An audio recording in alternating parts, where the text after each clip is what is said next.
బాధపడుతున్నారు.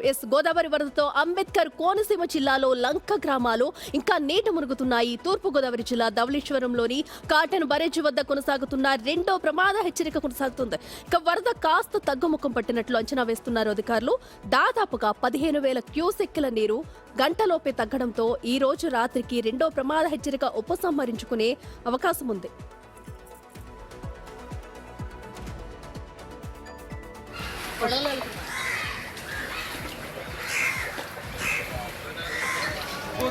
మళ్ళీ పైకి లేరు ఇంకా అవన్నీ గుంటలు సైడ్ రోడ్ సైడ్ అక్కడ తోర్ల గేర్లు ఉన్నాయి మొత్తం మీద చిన్న రోడ్డు మైంగా చూడొచ్చు విజువల్స్ లో ఎటు చూసినా కూడా లంక గ్రామాల్లో భారీ ఎత్తున వరద ప్రవహిస్తూ ఉంది. ముమ్మడివరం, అమలాపురం, పి గన్నవరం, రావులపాలెంలోని లంక గ్రామాలను ఇప్పటికీ వరద నీరు చుట్టుముట్టింది. వరద నీటిలో చిక్కుకున్న ప్రజలను పునరావాస కేంద్రాలకు తరలించేందుకు అధికారులు ప్రయత్నాలు చేస్తున్నారు.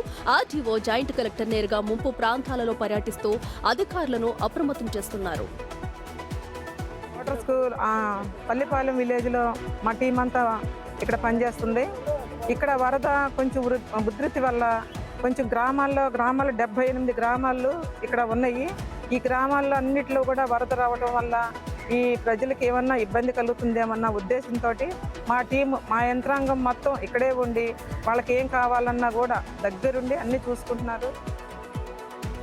మరింత సమాచారం మా ప్రతినిధి శివశంకర్ లైవ్ లో అందిస్తారు. శివశంకర్, ప్రస్తుతం అటు లంక గ్రామాల ప్రజల ఇబ్బందులు మనం చూస్తున్నాము. మరి మునిగిపోయిన వారందరికీ అధికారులు ఏమైనా చర్యలు తీసుకుంటున్నారా? వారికి పునరావాస కేంద్రాలు ఏర్పాటు చేశారా? ఏంటి అక్కడ ప్రజెంట్ సిచ్యువేషన్?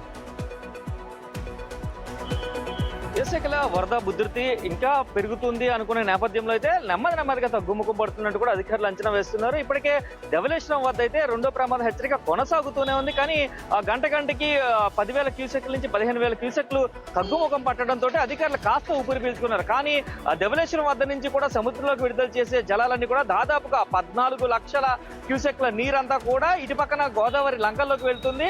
అంబేద్కర్ కోనసీమ జిల్లాకి సంబంధించి ఇప్పటికే పీగన్నవరం నియోజకవర్గం కావచ్చు, అలాగే అమలాపురం నియోజకవర్గం కావచ్చు, రావులపాలెం కావచ్చు, ఈ ప్రాంతాల్లో ఉన్న లంక ప్రాంతాలన్నీ కూడా పూర్తిగా జల దిగ్బంధంలో అయితే ఇరుక్కుపోయిన పరిస్థితి కనిపిస్తుంది.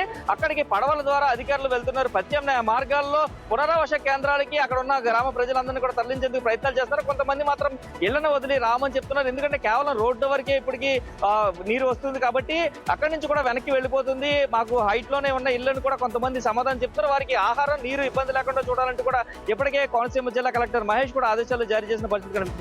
ఇటుపక్క ఏజెన్సీ ప్రాంతం చూస్తే కనుక పోలవరం జిల్లాకి సంబంధించి కలెక్టర్ దినేష్ కుమార్ నేరుగా వియ్యర్పురంలోనే ఉండి అక్కడి నుంచి డ్రోన్స్ ద్వారా కూడా పూర్తిగా అయితే సిచ్యువేషన్ కంట్రోల్ చేస్తున్నారు. అలాగే ప్రత్యేకంగా 32 బోట్లతో అయితే పునరావాస కేంద్రాలకి తరలించారు. ఇప్పటికే ఆ తరలించిన వారు ఎలా ఉన్నారు, వారికి ఫుడ్ కానీ, లేదంటే వాటర్ కానీ, లేదంటే మెడికేషన్ కానీ ఇదంతా సక్రమంగా అందుతుందా లేదా అంటూ కూడా 24/7 జిల్లా కలెక్టర్లు అందరూ కూడా ఒక కంట్రోల్ రూమ్స్ ఏర్పాటు చేసి ఇక్కడ పరిస్థితి అందరినీ ఎప్పటికప్పుడు అంచనా వేస్తున్న పరిస్థితి అయితే కనిపిస్తుంది. అక్కడ right Shivashankar, thank you. So అటు లంక గ్రామాల ప్రజలను అయితే అధికారులు ఎప్పటికప్పుడు పునరావాస కేంద్రాలకు అయితే తరలిస్తున్నారు. ఎందుకంటే పెద్ద ఎత్తున వరద నీరు వచ్చి చేరుతుండటంతో అక్కడ కనీసం వాళ్ళు ఉండడానికి కూడా సౌకర్యం లేకపోయింది. అండ్ పునరావాస కేంద్రాలకి తరలించిన తర్వాత కూడా కలెక్టర్లు విస్తృతంగా పర్యటిస్తున్నారు. వారికి కనీస ఆహారం, త్రాగునీరు, మెడిసిన్స్ కూడా అందుతున్నాయా లేదనేది కూడా దగ్గరుండి